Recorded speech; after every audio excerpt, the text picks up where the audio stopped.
दोस्तों नमस्कार। आईएएस हिंदी के इस प्लेटफॉर्म पर मैं रवि रंजन आप लोगों का स्वागत करता हूं।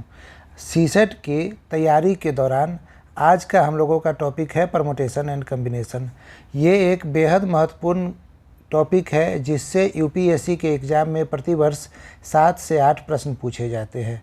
7 से 8 प्रश्न कितना डिसाइडिंग होता है ये आप सब लोग जानते हैं, और ये एक ऐसा टॉपिक है जो यूपीएससी के बाज़ार में यूट्यूब चैनल पे और हर एक जगह काफ़ी ओवररेटेड है, जबकि ये एक बेहद सिंपल टॉपिक है। परमुटेशन कहने से लोग डर जाते हैं। परमुटेशन का सवाल क्या होता है ये समझने की कोशिश ही नहीं करते हैं। परमुटेशन का मतलब ही है अरेंज करना। चीज़ों को, कुछ चीज़ें दी हुई है उसको कैसे अरेंज करते हैं उसे ही परमुटेशन कहते हैं। परमुटेशन मतलब अरेंजमेंट। जबकि कॉम्बिनेशन की जो बात होती है तो कुछ चीज़ें दी हुई है उसमें से कुछ को सिलेक्ट करना है। जैसे 10 कुर्सी है, 10 कुर्सी में से हमें 4 सिलेक्ट करना है। तो सिलेक्ट यानी जब भी सिलेक्शन की बात होगी, ठीक है, जब भी सिलेक्शन की बात होगी तो वो कॉम्बिनेशन की बात हो रही है। इतना सिंपल है परमुटेशन एंड कॉम्बिनेशन।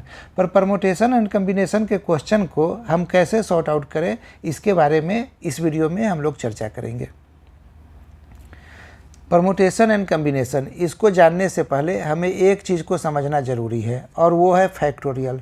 मैंने अपने पहले के वीडियो में भी इस पे चर्चा कर रखा है। फैक्टोरियल को इस प्रकार से या फिर ऐसे डिनोट करते हैं। अब इसके अंदर में कोई भी वैल्यू डाल दिया जाए, सपोज कीजिए कि फैक्टोरियल 5 लिखा हुआ है और आपसे पूछा जाए इसका वैल्यू क्या होगा, तो इसका वैल्यू होगा 5 × 4 × 3 × 2 × 1, यानी कि आप इसे जब काउंट कीजिएगा तो ये 120 आ जाएगा। यानी जो भी वैल्यू दिया हुआ है उससे घटते क्रम में 1 तक आना है और जो भी वैल्यू आएगा उसे काउंट कर लेना है। अब फैक्टोरियल 4 जो है, फैक्टोरियल 4 को क्या लिख सकते हैं, 4 × 3 × 2 × 1, यानी कि ये आ गया 24। अब यहाँ देखिए फैक्टोरियल 5 और फैक्टोरियल 4, इसमें कॉमन चीज़ क्या है, ये 4 3 2 1, ये ऊपर में भी आ रहा है 4 3 2 1। तो इस 4 3 2 1 के जगह हम फैक्टोरियल 4 लिख सकते हैं। यानी फैक्टोरियल 5 को हम 5 × फैक्टोरियल 4 लिख सकते हैं। इसी प्रकार अब जैसे फैक्टोरियल 3 ले लीजिए, फैक्टोरियल 3 का वैल्यू क्या है, 3 × 2 × 1, ठीक है, यानी कि ये आ गया 6। अब जब फैक्टोरियल 4 को हम लिखते हैं तो फैक्टोरियल 4 में भी 3 × 2 × 1 कॉमन आ रहा है, तो यानी हम फैक्टोरियल 4 को 4 × फैक्टोरियल 3 लिख सकते हैं। अब यहाँ पे भी यदि हम इसे रिप्लेस करते हैं तो क्या आ जाएगा, इसे मैं यहाँ लिख देता हूँ, तो ये आ जाएगा 5 × 4 × फैक्टोरियल 3, फैक्टोरियल 5 को लिख रहा हूँ, ठीक है। वैल्यू हमेशा 120 ही आना है। अब देखिए 5 × 4 कितना होता है, 20, इंटू फैक्टोरियल 3 को क्या लिखते हैं, फैक्टोरियल 3 का वैल्यू आया है 6 × 6, यानी ये 120 आ गया। एक चीज़ और ध्यान में रखना है, फैक्टोरियल 0 का मान हमेशा 1 होता है। यूपीएससी ऐसे पूछेगी नहीं, लेकिन कभी पूछ ले कि फैक्टोरियल 0 का मान क्या होता है तो वो बहुत सारे ऑप्शन दे सकते हैं, जैसे कि 1 के अलावा निर्धारित नहीं कर सकते हैं, इन्फिनिटी, इस तरह के ऑप्शन बना देगा। फैक्टोरियल 0 के लिए 0 लिख देगा। तो ये ध्यान में रखिएगा कि फैक्टोरियल 1 का वैल्यू हमेशा 1 होता है। इतनी बातें क्लियर हो गई। अब देखिए, अब यहाँ पे क्या है, परमुटेशन की बात हो रही है। परमुटेशन मतलब अरेंजमेंट से संबंधित बात हो रही है। अब अरेंजमेंट से संबंधित जब भी बात होगा तो यहाँ पे ऑर्डर महत्वपूर्ण हो जाएगा। क्या होता है मैं बताता हूँ, क्रम। देखिए ये 2 जगह है, 2 कुर्सी मान लेते हैं, हमारे पास 2 लोग हैं बैठने के लिए, एक का नाम है ए, एक का नाम है बी। ए और बी को हम कैसे कैसे कुर्सी पे बैठा सकते हैं, तो पहले बार में हम ये करते हैं कि इस कुर्सी पे ए को बैठा देते हैं, इस कुर्सी पे बी को बैठा देते हैं। दूसरे बार में क्या करेंगे, इस कुर्सी पे बी को बैठाएंगे, इस कुर्सी पे ए को बैठाएंगे। क्लियर है। तो यानी इसके अलावा कोई और तरीका नहीं है जिस तरीके से ए और बी को इन दोनों कुर्सी पे बैठाया जा सके। तो बैठाने का तरीका कितना हुआ, एक तरीका ये हुआ ए बी, दूसरा तरीका क्या हुआ, बी ए, ठीक है। आप यहाँ देख लीजिएगा, देखिएगा कि ऑर्डर जो है वो इम्पोर्टेंट हो गया। यहाँ पे पहले ए को बैठाया गया या पहले बी को बैठाया गया, वो इम्पोर्टेंट हो गया। अब कितने तरीके से बैठाया गया, दो तरीके से बैठाने का, दो लोगों को दो कुर्सी पे कितने तरीके से बैठाया जा रहा है, दो तरीके से। दो तरीका का मतलब क्या है, फैक्टोरियल 2। फैक्टोरियल 2 का वैल्यू होता है 2 × 1 यानी 2, यानी दो तरीके से बैठाया गया। कैसे, फैक्टोरियल 2 से। यहाँ पे 2 है ना, तो आपने बैठा के देख लिया। 2 के जगह यहाँ पे यदि ABCDEF सब दे देगा तो फिर आप कैसे बैठाइएगा। हमारी बात सही है या गलत, इसको चेक कर लेते हैं थोड़ा और विस्तार से जान के। ठीक है, विस्तार से जानने में यहाँ पे अभी करते हैं A, B और C, 3 लोगों को बैठाना है। ठीक है, तो कुर्सी कितना है, 3 ही कुर्सी है। अब यहाँ पे हम बैठा सकते हैं A, B, C। देखिए फिर से A, C, B। अब यहाँ बैठा लीजिए B, A, C, फिर B, C, A, फिर C, A, B, फिर C, B, A। अब आप इसे निकाल कर देखिए, क्या इसके अतिरिक्त कोई और क्रम बन सकता है क्या। आपको पता चलेगा कि कोई भी और क्रम नहीं बनेगा। तो 1 2 3 4 5 6, तो 3 लोगों को 3 कुर्सी पे बैठाया गया फैक्टोरियल 3 तरीके से। तो 3 × 2 × 1 यानी कि 6 तरीके से, जो 6 तरीका हमें कैसे मिला है, यहाँ से मिला है। अब आपने ये देख लिया कि फैक्टोरियल 2 में चीज़ें सही है, फैक्टोरियल 3 में भी सही है, यानी कि ये फैक्टोरियल n में भी सही होगा। ठीक है, यानी अब हम ले लेते हैं कि 5 कुर्सी है और बैठने वाले हैं DE, 5 लोगों को बैठाना है। तो क्या हम एग्जामिनेशन हॉल में ऐसे लिखते चलेंगे, नहीं, ऐसे हम लोग नहीं लिखते चलेंगे, हम सीधे फैक्टोरियल 5 निकाल लेंगे। तो फैक्टोरियल 5 क्या होता है, फैक्टोरियल 5 होता है 120। हमने अभी देखा है 5 × 4 × 3 × 2 × 1 यानी कि 120। तो 5 लोगों को 5 कुर्सी पे बैठाने का तरीका हो गया 120। आपने यहाँ देख लिया कि क्रम महत्वपूर्ण होता है। ये बात हमेशा ध्यान में रखिएगा कि क्रम महत्वपूर्ण होता है। लेकिन अब यदि सवाल पूछ ले, सवाल ये पूछ ले कि 3 ही कुर्सी है और 3 कुर्सी पे 5 लोगों में से किसी 3 को बैठाना है। ठीक है, तो कितने तरीके से बैठा सकते हैं। या इसका उल्टा पूछ ले कि कुर्सी की संख्या 5 है, कुर्सी की संख्या 5 है और बैठने वाले लोग 3 ही है, ABC, तो कितने तरीके से बैठाएंगे। तो बैठाने की बात हो रही है, यानी कि अरेंजमेंट की बात हो रही है। बैठाकर क्या कर रहे हैं, हम चीज़ों को अरेंज कर रहे हैं। तो इसे ही परमुटेशन बोलते हैं। क्लियर है। और इसे निकालने का जो फार्मूला होता है, उस फार्मूला को बोलते हैं NPR। NPR को हम ऐसे लिखते हैं factorial n by factorial n-r। ठीक है, तो ये फार्मूला आप लोग याद रखिएगा। अब यहाँ पे क्या है कि 5 कुर्सी है और 5 कुर्सी पे 3 लोगों को बैठाने का तरीका है। तो 5 कुर्सी मतलब n = 5, r = 3, जो 3 लोगों को बैठाना है। इसे हम फार्मूला पे बैठा देंगे, NPR = 5p3। ठीक है, अब जब हम इसे लिखेंगे तो ये क्या आ जाएगा, फैक्टोरियल 5 बट्टा फैक्टोरियल 5 - 3, यानी कि फैक्टोरियल 5 बाई फैक्टोरियल 2। 5 - 3 क्या हो गया, 2। फैक्टोरियल 5 का मान 120 होता है, फैक्टोरियल 2 का मान 2 होता है। ठीक है, जब काटेंगे तो 60 आ गया, यानी 60 तरीके से हम इसे बैठा सकते हैं। कहीं कोई दिक्कत है, नहीं दिक्कत है। और भी चीज़ों को लेके देखते हैं, एक दूसरा एग्जाम्पल लेके देखते हैं। यहाँ पे एग्जाम्पल ले लेते हैं 10p3। आपको इसका मान निकालना है, सवाल छोड़ दीजिए, पहले मान निकालना सीख लेते हैं। 10p3 को क्या लिखेंगे, फैक्टोरियल 10 बाई फैक्टोरियल 10 - 3, यानी कि फैक्टोरियल 10 बाई फैक्टोरियल 7। ठीक है, इसमें कोई दिक्कत है। अब देखिए, अब क्या हम फैक्टोरियल 10 और फैक्टोरियल 7 का मान निकालने जाएंगे, नहीं। हमने सीख रखा है पहले से कि फैक्टोरियल 5 को हम 5 × 4 × फैक्टोरियल 3 लिख सकते हैं। ठीक है, ये हमने पहले देख लिया है। इसी प्रकार से हम फैक्टोरियल 10 को 10 × 9 × 8 × फैक्टोरियल 7 लिख सकते हैं। नीचे भी फैक्टोरियल 7 है, नीचे फैक्टोरियल 7 है, उससे ऊपर वाला कट जाए, इसीलिए फैक्टोरियल 7 पे आकर हम रुक गए हैं।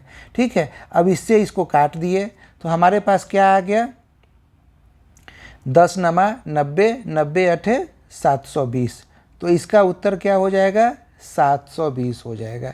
ठीक है, तो ये कैसे निकालना है ये आपको ध्यान में रखना है। अब जैसे आ गया फैक्टोरियल 20 बट्टे फैक्टोरियल 19, तो हम 20 और 19 का वैल्यू थोड़े ही निकालने जाएंगे फैक्टोरियल पे, हम बस इसे लिख लेंगे 20 गुने फैक्टोरियल 19, ठीक है, बट्टे फैक्टोरियल 19, 19 से 19 कट गया, सीधे वैल्यू आ गया 20। क्लियर है। चलिए जैसे अब देख लेते हैं n पे। n पे क्या है, फैक्टोरियल n, इसे हम लिख सकते हैं n इंटू n-1 फैक्टोरियल। ठीक है, फिर n-1 को बाहर निकालेंगे तो n इंटू n-1। अब अंदर में क्या बच जाएगा, फिर n-1 -1 और -1 हो जाएगा -2। जो चीज़ें मैं बोल रहा हूँ और वो आप नहीं पकड़ पा रहे हैं तो कॉपी पेन लेकर बैठकर प्रैक्टिस कीजिए।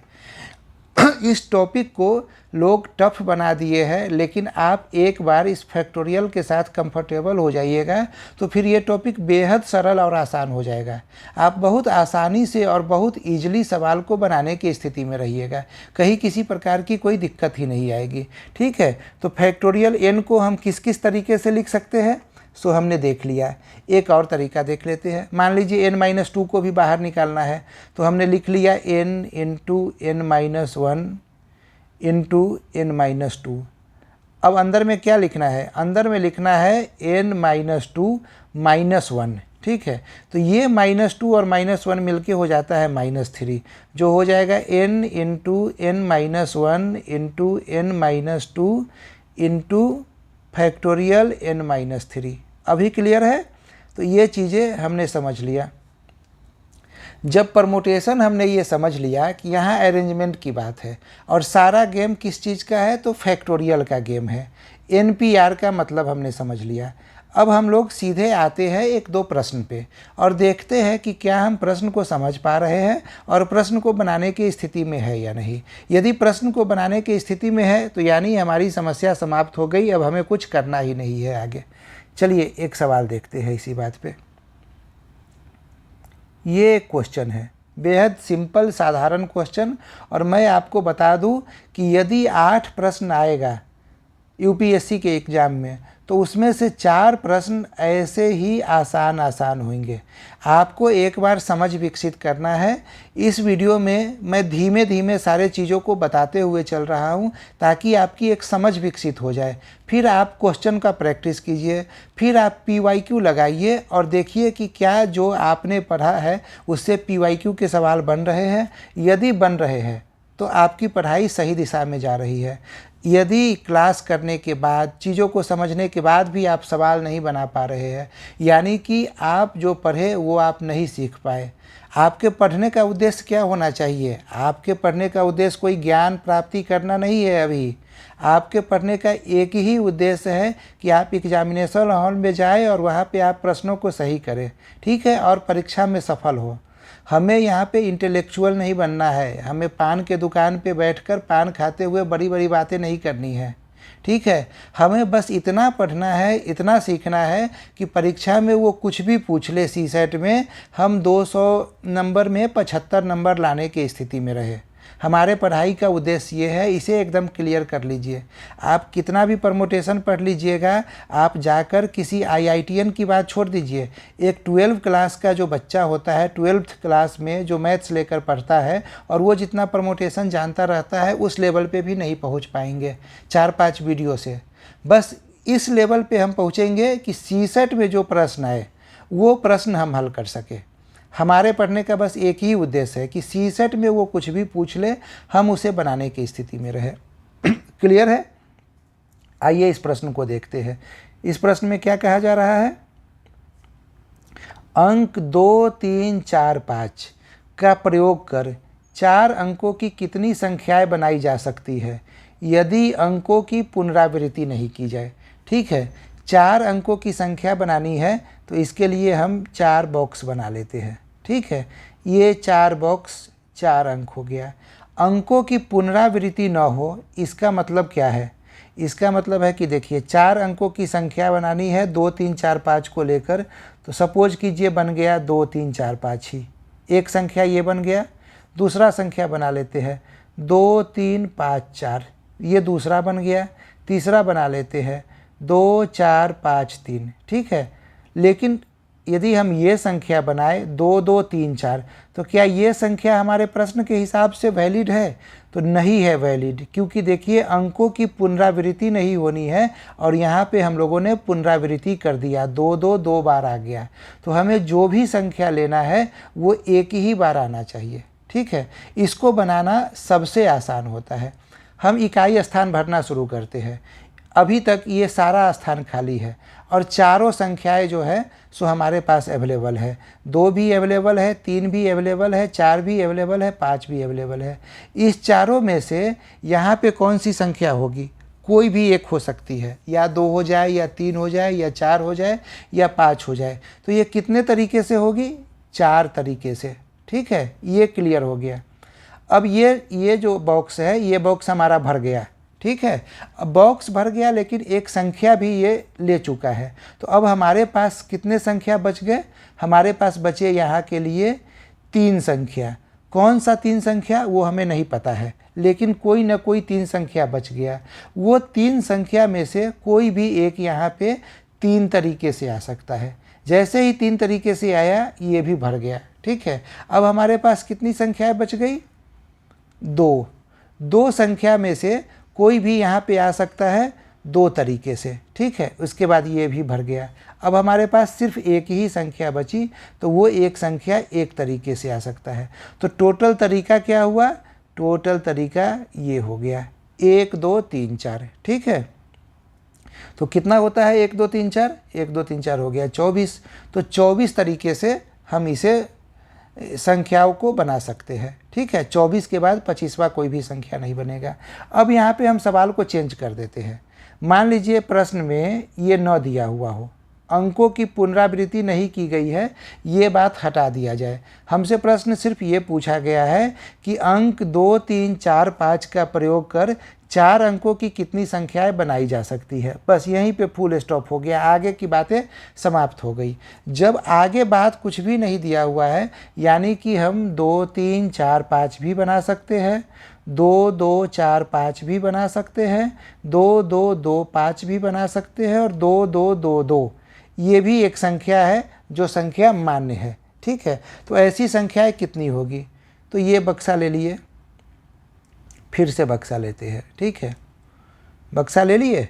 अब इस बक्सा को भरना है तो हमेशा सारा अंक अवेलेबल है, तो इसीलिए इसको भी 4 तरीके से भर सकते हैं, इसको भी 4 तरीके से, इसको भी 4 तरीके से, इसको भी 4 तरीके से, यानी कि 4 टू दी पावर 4 तरीके से भरा जा सकता है, ठीक है।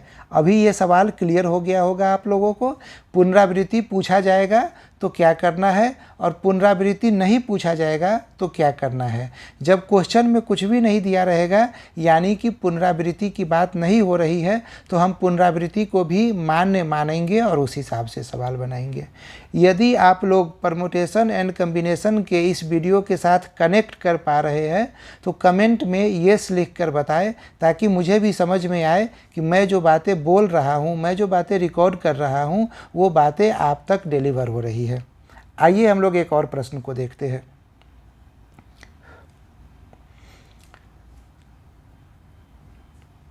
अंक 1 2 3 4 5 5 अंक है का प्रयोग कर 4 अंकों की कितनी विषम संख्याएं बनाई जा सकती है यदि अंकों की पुनरावृत्ति नहीं की गई है।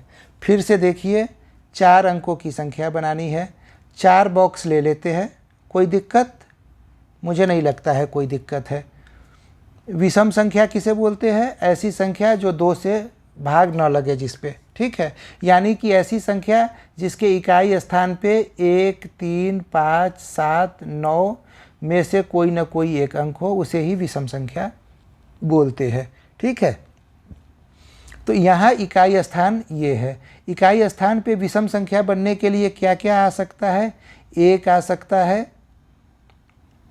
1 सेकेंड, 1 आ सकता है, 3 आ सकता है, 5 आ सकता है। 2 और 4 क्यों नहीं आएगा? क्योंकि 2 और 4 जैसे ही यहाँ पे आएगा वैसे ही ये सम संख्या बन जाएगा, जबकि परीक्षा में जो पूछा जा रहा है प्रश्न वो विषम संख्या पूछा जा रहा है। तो 1, 3 और 5 में से कोई एक यहाँ कितने तरीके से आएगा? 3 तरीके से आएगा। कोई दिक्कत नहीं होगा आप लोगों को। टोटल अंक हमारे पास है 5, 1, 2, 3, 4, 5। इस 5 में से कोई एक इस बॉक्स को फिल कर चुका है। अब हमारे पास कितना अंक बच गया? तो टोटल 4 अंक बच गया। ठीक है, ये 4 अंक इस बॉक्स को 4 तरीके से फिल करेगा। अब देखिए यहाँ के लिए तो कोई भी नंबर कहीं भी आ सकता है ना, तो इसीलिए 4 तरीके से जैसे ही फिल किया ये बॉक्स भी भर गया। कोई एक यहाँ आ गया, बाकी हमारे पास कितना बचा? 3 बचा। ये 3 में से कोई एक यहाँ पे आ गया, बाकी हमारे पास कितना बचा? 2 बचा। ये 2 में से कोई एक इस स्थान पे आ गया। हम इसे गुना कर देंगे, यही हमारा आंसर है। 2 तिया 6, 6 चौका 24, 24 तिया 72। तो उत्तर हमारा 72 हो जाएगा। बनाने का दूसरा तरीका क्या है? अब आप बोलिएगा कि परमुटेशन का तो कहीं यूज ही नहीं हो रहा है, सारी चीज़ें ऐसे ही बन रही है। तो मेरे पढ़ाने का उद्देश्य यही है कि आपको फार्मूला यूज बहुत ही रेयर केस में करना है। बिना फार्मूला यूज किए ही आप सवाल तक पहुंच जाए तो ये सबसे बढ़िया तरीका है। ठीक है, फार्मूला की आवश्यकता ही ना हो, आप एग्जामिनेशन हॉल में ऐसे ही चीज़ों को सोचें जिस तरीके से मैं अभी आप लोगों को सोचवा रहा हूँ। ठीक है, तो फिर कोई फार्मूला नहीं, आप देखिए सिर्फ गुणा कर रहे हैं और थोड़ा सा दिमाग लगा रहे हैं कि विषम संख्या है तो यहाँ हम 1, 3, 5 में से ही कुछ लेंगे और आपका सवाल बन जा रहा है। क्लियर है? अब फार्मूला यूज करके कैसे बनाएंगे? तो देखिए 1, 2, 3, 4, ये तो तय बात है कि यहाँ 1, 3, 5 में से कोई एक आएगा। ये कितना है? 3। 3 में से किसी एक के आने का क्या तरीका होगा? 3p1। ठीक है, अब हमारे पास कितने अंक बच गए? अब हमारे पास 5 में से 1, 2, 3, 4, 5, इसमें से कोई एक यहाँ यूज हो चुका है, तो बाकी हमारे पास 4 बच गए। 4 में से इस तीनों को भरने का तरीका क्या होगा? 4p3। दोनों को गुना कर दीजिए, आपका उत्तर आ जाएगा। 4p3 का मतलब क्या होता है? फैक्टोरियल 4 बाई फैक्टोरियल 4 माइनस 3 गुने 3p1 का मतलब क्या है? फैक्टोरियल 3 बट्टा फैक्टोरियल 3 माइनस 1। ठीक है, जब आप इसे तोड़ेंगे तो ये आ जाएगा, मैं ही तोड़ के लिख देता हूँ। फैक्टोरियल 4 बाई फैक्टोरियल 1 गुने फैक्टोरियल 3 बाई फैक्टोरियल 2। ठीक है, अब यहाँ फैक्टोरियल 4 का वैल्यू होता है 24, फैक्टोरियल 3 का वैल्यू 6, फैक्टोरियल 2 का वैल्यू 2, 2 से ये 6 कटा 3 मरतबा, तो ये हो गया 24 गुने 3, ये हो गया 72। आप परमुटेशन के फॉर्मूला से भी वही उत्तर ला पाए जो उत्तर मैं आप लोगों को समझाने की कोशिश कर रहा था। ठीक है, अब इसी प्रश्न में एक चीज़ और देख लेते हैं। ठीक है, नया क्वेश्चन क्या बनाना, इसी क्वेश्चन पे सीखते चलिए, चीज़ें क्लियर हो जाएगी। फिर यहाँ से हटा देते हैं, यदि अंकों की पुनरावृत्ति नहीं की जाए। अब अंकों की पुनरावृत्ति नहीं की जाएगी तो आंसर क्या आएगा? ठीक है, ये आंसर आप लोग कमेंट करके बताइए। मैं अगले वीडियो में जब आऊँगा तो इसका उत्तर आप लोगों को बताऊँगा। पर मैं आप लोगों से ये एक्सपेक्ट करता हूँ कि यदि आप वीडियो सुन रहे हैं और वीडियो में यहाँ तक पहुँच पा रहे हैं, यानी 15-20 मिनट तक वीडियो सुन पा रहे हैं, तो आप इसका आंसर ज़रूर कमेंट करके बताएंगे। सही हो या गलत हो, मैं अगले वीडियो में इसका उत्तर फिर बता दूँगा। आगे आते हैं, एक और क्वेश्चन लेते हैं। दिल्ली, दिल्ली मतलब DELHI, मेरे लिए ये अक्षर महत्वपूर्ण है। शब्द के सभी अक्षरों से कितने विभिन्न शब्द बनाए जा सकते हैं जबकि प्रत्येक शब्द में हर अक्षर का प्रयोग एक ही बार हुआ हो? इसका मतलब भी क्या हो गया? इसका मतलब भी हो गया कि पुनरावृत्ति की बात नहीं हो रही है। ठीक है, पुनरावृत्ति नहीं होगी, ये क्लियर कर दिया गया सवाल में। पुनरावृत्ति न लिखकर इस प्रकार से लिख दिया गया है। ठीक है, तो अब यहाँ तो ये बहुत आसान है और सभी अक्षरों को लेना है। मतलब एक बार में जब हम लेंगे तो सारे के सारे अक्षर लेंगे, तो ये 5 हो गया। ये तो बेहद सिंपल हो गया, 1, 2, 3, 4, 5। ठीक है, 5 हो गया। ये पाँचों ऑलरेडी अलग अलग है, DELHI, ये ऑलरेडी अलग अलग है। तो आप इस पाँचों में से कोई एक यहाँ पे ले सकते हैं। एक से भर गया, बाकी हमारे पास बचा 4, ठीक है। 4 यहाँ आ गया, एक फिर भर गया तो अब बच गया 3, एक फिर भर गया तो अब बच गया 2। अब फिर यहाँ के लिए क्या बचा, यहाँ के लिए सिर्फ 1 बचा। तो ये क्या हो गया, 1 2 3 4 5 को गुना करना है, यानी फैक्टोरियल 5, यानी कि इसका उत्तर हो गया 120। क्लियर है, ये आसान सवाल है, ठीक है। ये सवाल अभी BPSC ने पूछा था। आसान सवाल UPSC में भी पूछा जाता है, हो सकता है फिर से आपसे पूछा जाए। हाँ, इस सवाल को यदि बदल दिया जाए, ठीक है, इस सवाल को सपोज कीजिए बना दिया गया इंडिया, ठीक है, और सेम क्वेश्चन यदि रहे तो कितने तरीके से बन सकता है। तो यहाँ देखिए कि 2 बार आई आ गया, सारे अक्षर एक जैसे नहीं है, तो इसका क्या उत्तर होगा और नए प्रकार के कितने सवाल बन सकते हैं परमुटेशन से, इसके बारे में हम लोग अगले वीडियो में चर्चा करेंगे। ये क्लास थोड़ा लंबा चलने वाला है, ठीक है। आप लोग धीरे धीरे करके चीज़ों को समझने की कोशिश कीजिए। वीडियो एक बार में समझ में नहीं आ रहा है, दोबारा सुनिए, पॉज करके नोट्स बनाइए और क्वेश्चन को सॉल्व करने की कोशिश कीजिए। खुद से नए नए फैक्टोरियल जैसे NPR, यदि सपोज कीजिए 5P2, ठीक है, इसी प्रकार से कुछ आ गया 8P3, 7P6, 31P29, ये सब का मान क्या आएगा, खुद से ही नंबर क्रिएट कीजिए और मान निकाल कर देखिए कि क्या आप मान निकाल पा रहे हैं या नहीं। 2-3 दिन थोड़ा थोड़ा इस पे टाइम दीजिए और चीज़ें बेहद क्लियर हो जाएगी और आप इसको आधा भी समझ जाइएगा। परमुटेशन कम्बिनेशन एक बार ये तो बेहद आसानी से आपने समझ लिया कि अरेंजमेंट और सिलेक्शन 2 ही चीज़ का खेल है। यदि भारी सवाल को छोड़ दिया जाए, आप सिर्फ आसान सवाल बनाइएगा, फिर भी 4 प्रश्न 4 सवाल बना पाइएगा, जिसका मतलब है कि 10 मार्क्स आपके पक्के हो जाएंगे, ठीक है। तो इसीलिए थोड़ा सा इसको समझने की कोशिश कीजिए और फाइनली आप लोग निश्चित रूप से CSET में पास हो जाइएगा। उम्मीद करता हूँ वीडियो आप लोगों को पसंद आ रहा होगा। यदि वीडियो पसंद आ रहा है तो लाइक कीजिए, शेयर कीजिए तथा कमेंट कीजिए, ठीक है। YouTube का एक एल्गोरिदम है, आप वीडियो को जितना लाइक, शेयर और कमेंट करेंगे, वीडियो उतने नए लोगों के पास पहुँचेगा और उतने लोग इस वीडियो से लाभान्वित हो पाएंगे। Thank you for watching.